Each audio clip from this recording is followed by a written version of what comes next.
moment for departure draws nearer, the whole area has been flooded with artificial light. It bathes a spaceship in a kind of silver luminescence, surrounding it, engulfing it. Subdued hysteria of hundreds of thousands of people come to see the start of this incredible voyage, the rocket ship Venture. Standing there, pointing upward, pointing toward the heavens. In a few minutes, it will bloom out into great flowers of heat and color, shocked into space on man's first voyage to Mars. Prayers are being said by every creed in mosques and churches and synagogues the world over. This silence, this great, awful silence of the crowd, it's the voiceless prayer that's in every heart. They're about ready now. Some lights from the ship just blinked on and off. It's a signal. In just a few seconds, a few more. Stand by. Stand by.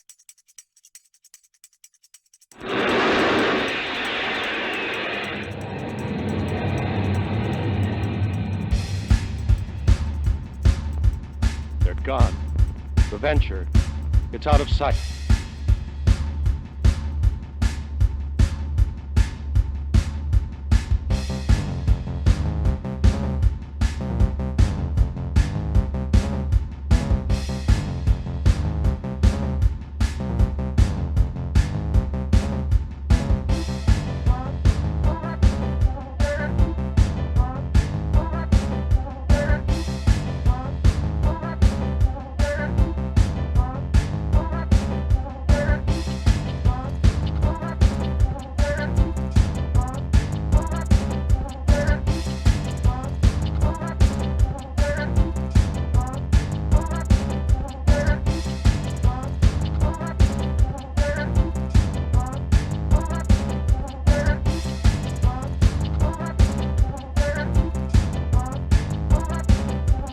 Log entry, U.S. rocket ship Venture. 1 hour out from Earth, destination Mars.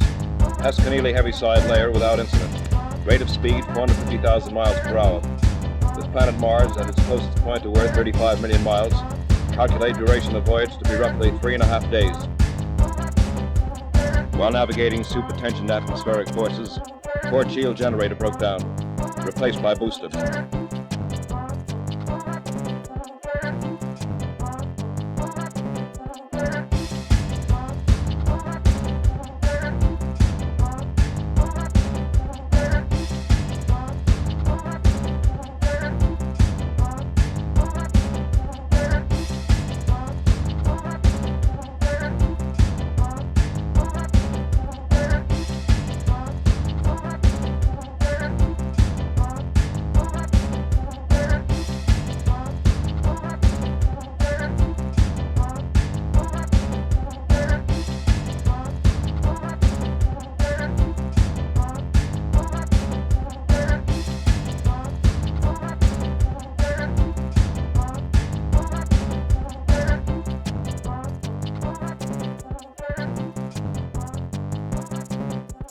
Log entry, U.S. rocket ship Venture.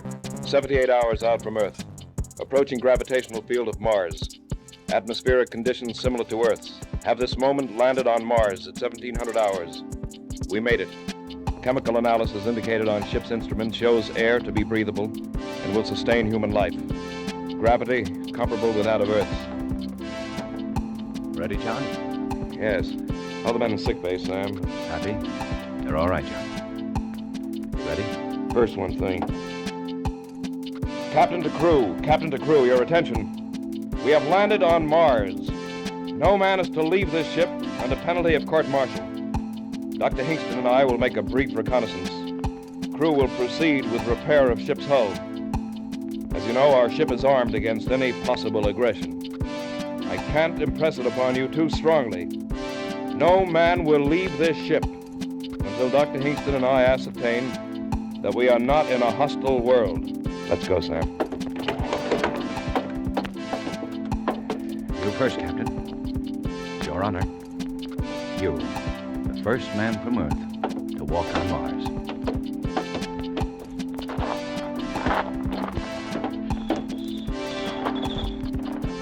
This grass, it's a well-kept lawn. John, look over there. A house. A Victorian house. Colored glass and scrolls and everything. I don't believe it. Come on. Sam, you hear that? That piano from that house. Sam, this isn't Mars. It can't be. It just can't be. It can't be, John, but it is. Welcome to Mars. What did I say, Sam? Somewhere back there in space? That Mars was the Elysian Fields, all sweetness and charm. No, John, it isn't that. A small town like the one I was born in. You think that the civilizations of two planets can progress at the same rate, develop in the same way? I do now. Well, I don't. Well, look at that house. A Victorian house on Mars? You expect me to believe that? A house with lace-curtained windows, with port swings, with something that sounds like a piano and probably is a piano? Strange nuts. It's impossible. We're going back to the ship. Wait, John. It could be. It could be that there are similar patterns of thought, movement, civilization on every planet in our system. Maybe we're on the threshold of the great psychological and metaphysical discovery of our time. Maybe we... Well, go on, Sam. Maybe this proves the existence of God.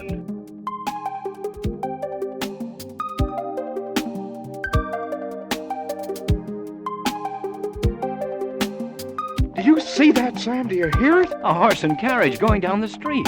Just suppose that by accident or something, we landed on a planet in space in another time. Suppose that this is Earth, 30 or 50 years ago. Maybe we got lost in the dimensions. Let's go. Where? We're going up to that house and ask questions. Where else?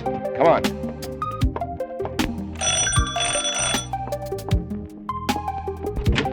Yes, can I help you? I beg your pardon, but we want... If you're selling something, I'm much too busy and I haven't time. We're all at supper. Oh, wait, don't go. What town is this? What do you mean, what town is this? I beg your pardon, but we're strangers here. We're from Earth. We want to know how this town got here, how you got here. Are you census takers? No. Well, what do you want then? How long has this town been here? It was built in 1868. Is this a game? Oh, no, not a game. Look, try to understand. We're from Earth. From where? From Earth. Where's that? The Earth? What? Out of the ground, you mean? No, from the planet Earth. Come out on the porch, please, and I'll show you. No, I won't come out there. You're evidently quite mad from the sun. Let me try, John. We came in a flying ship, across space among the stars. We came from the third planet from the sun, Earth, to this planet, which is Mars. Now do you understand? You're touched from the sun, too. Go away now before I call my husband from his supper. He'll beat you up, that's what he'll do. But this is Mars, isn't it? This is Green Lake, Ohio, on the continent of America, surrounded by the Pacific and Atlantic Oceans on a place called the world, or sometimes the earth. Go away now, go away! Let's take a walk. Sam, Yeah? there's something going on here. Something we don't understand. I want you to go back to the ship. If anything out of the way happens, lift the ship and get out. But, John... That's an order, Sam. All right, if it's an order. John, look. Look at that woman walking toward us. What about her? Well, she looks like... Sam! Oh, Sam, you look fine, so grown up. Sam, don't you know me? It's your grandma, your old grandma. Grandmother. What's wrong, Sam? This is a happy meeting. And who is this friend of yours? This is Captain John Black. John, this is my grandmother. Grandmother? So help me. So help me, John. This is my grandmother. She's dead. Died 30 years ago. But this is my grandmother. Well, there's no sense standing here on the street. You just come along to my house. We've so much to talk about. You too, Captain. And a friend of my grandson's is mine, too.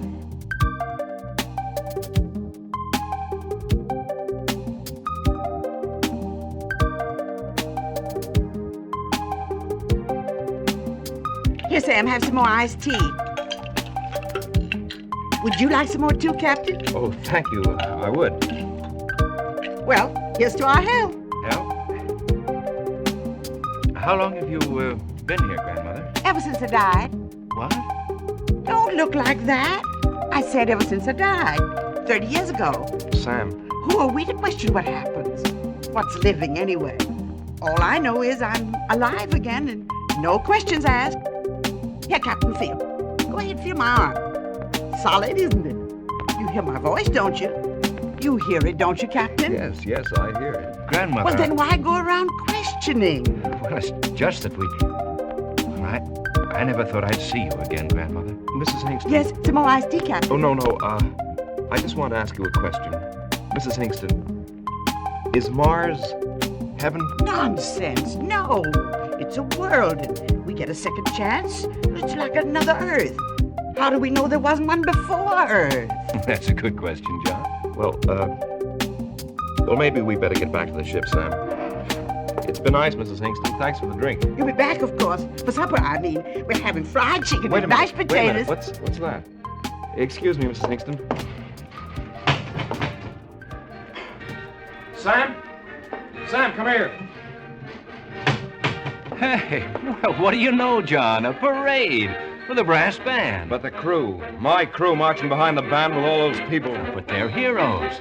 These people are welcomed as heroes. The abandoned ship, they had orders. I'll court-martial every one of them. John, listen to me. They found all relatives and friends just like I had. They had their orders.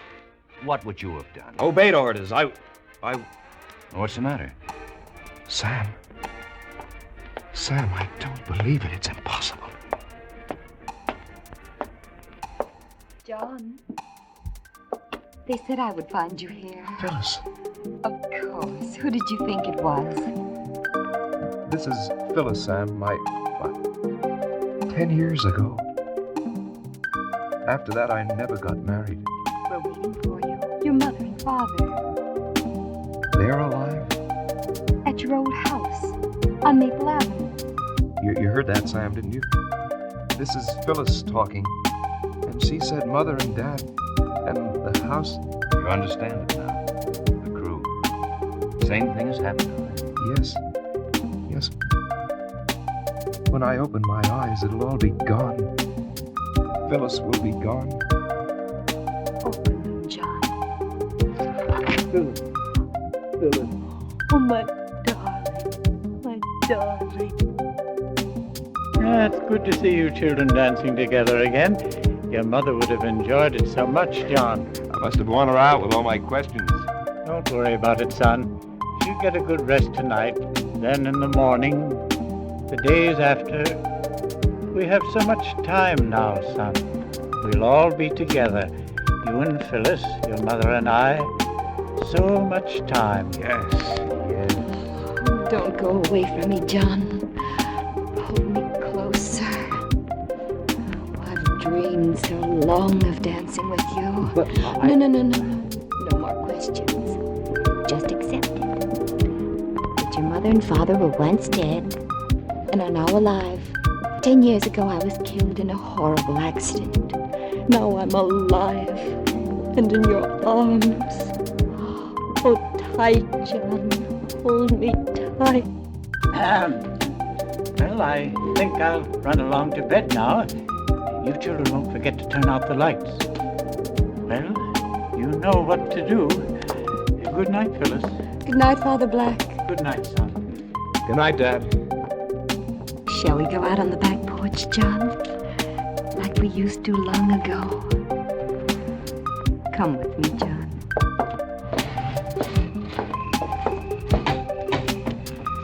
Here. Let's sit here on the steps. Remember that grape arbor? You built it.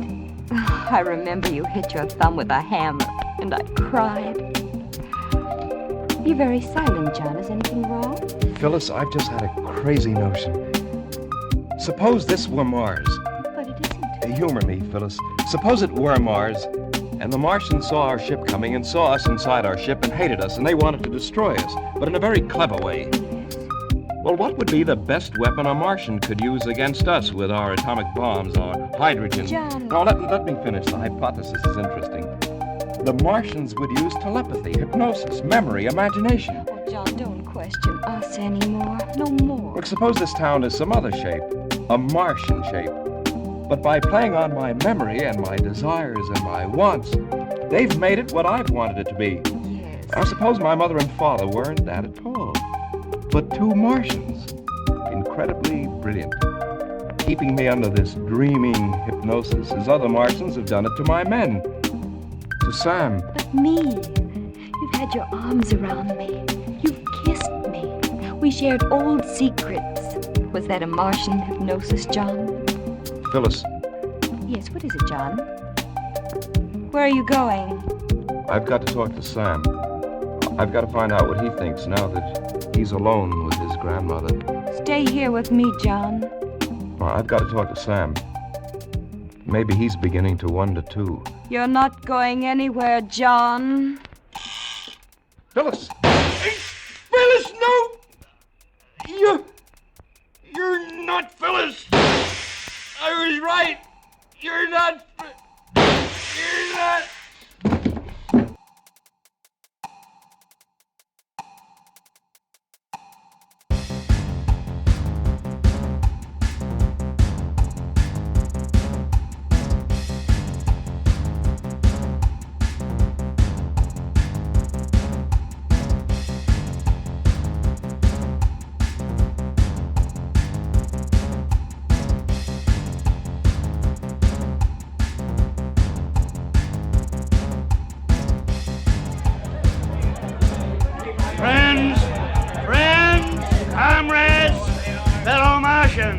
This is a great day for Mars, a day of great rejoicing.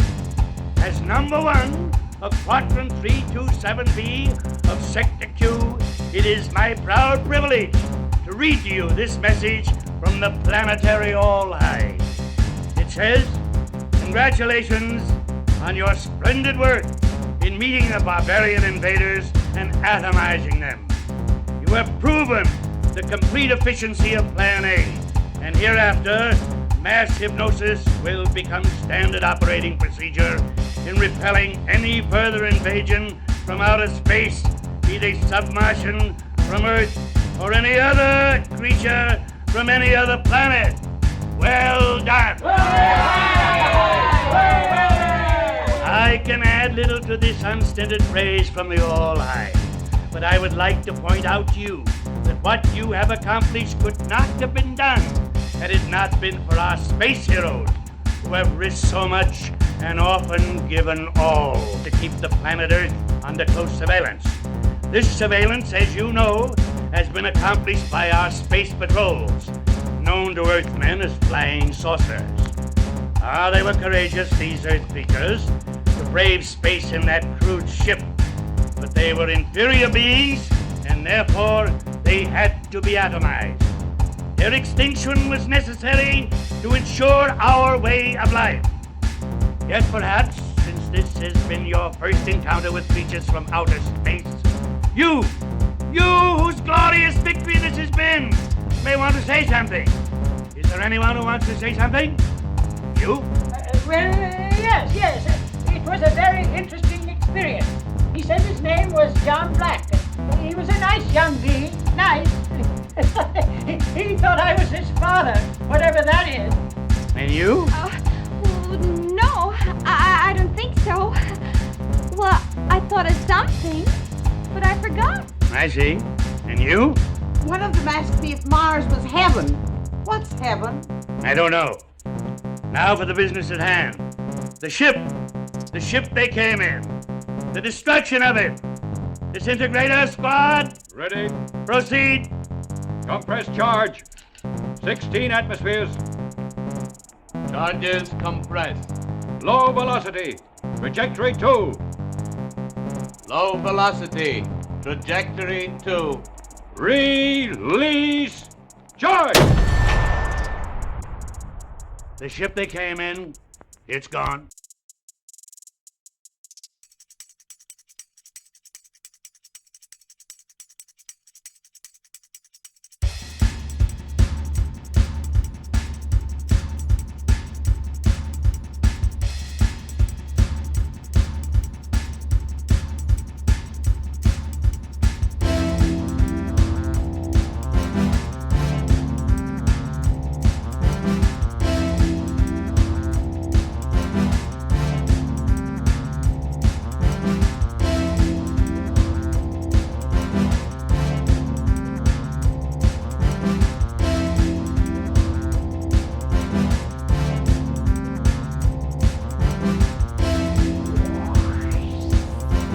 Escape is produced and directed by William N. Robeson.